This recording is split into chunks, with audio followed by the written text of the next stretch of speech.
It is time for me to leave this accursed island. I have seen enough of Yamatai.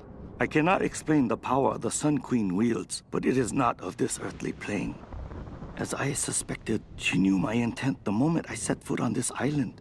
She has manipulated me, toyed with me to see what information I would seek. But she always knew. If I am allowed to leave this place alive, I must warn my lord, warn him that we should avoid Yamatai at all costs. If we wish access to her seas, we should pay any tribute she requires, but we should never cross the Sun Queen. To do so would lead to our ruin. Of the other things I have seen, those dark horrors, I can never speak of again.